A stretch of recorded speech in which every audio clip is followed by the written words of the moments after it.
একটা ছেলে মানুষ কখনোই তার প্রিয় মানুষের পাশে অন্য কাউকে সহ্য করে। আরে ভাই, অন্যের কথা কি, আমি নিজে, আমি যাকে বিয়ে করবো সে তো আমার ওয়াইফ হবে, তাই না? আমি এখন থেকে আল্লাহর কাছে এটাই দোয়া করি, আমার ওয়াইফকে আমি কাউকে দেখাবো না, একান্তই আমার করে রাখবো। আসলে একটা ছেলে মানুষ বিয়ে করার জন্য একটা ভালো মেয়েকে, যে মেয়েটা নম্র, ভদ্র, পদ্মাশীল, যাকে কেউ কখনো টাচ করেনি।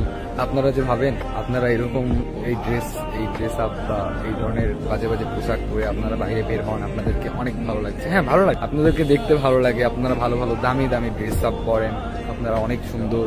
আপনারা যদি রাস্তায় বের হন, সবাই বলে যে আপনি অনেক স্মার্ট একটা মেয়ে, বড় লোকের মেয়ে, অনেক কিছু বলে। কিন্তু দিন শেষে একটা ভালো ছেলে কখনো এরকম খোলামেলা একটা মেয়েকে চাইবে না। এই যে আপনি মেয়ে হয়ে হাজারটা ছেলের সঙ্গে ঘুরছেন ফিরছেন, আপনার কাছে এটা কোনো বিষয়ই মনে হচ্ছে না। সিম্পলি আপনার সঙ্গে যেই ছেলেরা মিশছে, ঘুরছে ফিরছে, ওরাও কোনো কিছুই মনে করছে না, এন্ড ওরা ফ্রেন্ডলি নিচ্ছে, সবকিছুই স্বাভাবিক। কিন্তু লাইফ পার্টনার জীবনের সঙ্গী হিসেবে না আপনাকে বাঁচবে না। সে অবশ্যই রিজার্ভ করে একটা ভালো মেয়ে, যেই মেয়েটার কোনো বাজে সঙ্গ নাই, যে মেয়েটা নম্র ভদ্র, বাসা থেকে বের হয় না, কেউ দেখে নাই ঠিক মতো, হ্যাঁ এইরকমই রিজার্ভ করে। আপনি কোথাও একটা ড্রেস কিনতে যাবেন, আপনার একটা ড্রেস পছন্দ হলো, সেই ড্রেসগুলো কিন্তু যে ডিসপ্লেতে সাজায় রাখছে, তো ডিসপ্লেতে যেগুলো সাজানো থাকে ওগুলোতে অনেক ধুলাবালি ময়লা টয়লা পড়ে। তো আমরা ড্রেস দেখি, পছন্দ করি, হ্যাঁ এই ড্রেসটা অনেক সুন্দর, এই ড্রেসটা আমার লাগবে। তারপর দোকানদার যখন ওই ড্রেসটা পেরে দেয় তখন বলি যে এই ড্রেসটাই লাগবে, কিন্তু এটা তো আপনি ঝুলাই রাখছিলেন, ময়লা টলা হয়েছে, ডিসকালারের মতো লাগতেছে, আপনি প্যাকেট করাটা ইনটেকটা দেন। তারপরে আমরা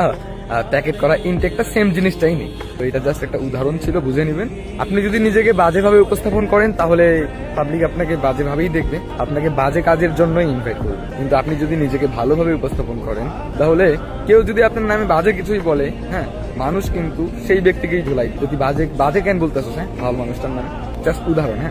তাই বলছি, একটা ছেলে জীবন সঙ্গী হিসেবে একটা ভালো মেয়েকেই ডিজার্ভ করে। সব ক্ষেত্রে দেখবেন ভালো মেয়েকেই ডিজার্ভ করে। আপনি খোলামেলা ভাবে চলেন, একটা বড় লোকের ছেলে আপনাকে পছন্দ করলো, আপনার সঙ্গে রিলেশনে গেল, বর্তমান জেনারেশনে যেটা হয়, শেষ 2-4 দিন ঘোরাফেরা, 2-4 দিন মেলামেশার পরে সম্পর্ক যা হয় না কেন, সবকিছু হওয়ার পরে শেষ সম্পর্কই। তাই বলছি, বাজারের খোলা জিনিসের মতো হয়ে যাবেন। আমার কথাগুলোতে মাইন্ড করা যাবে না, এন্ড যদি বুঝে থাকেন তাহলে একটা শেয়ার করে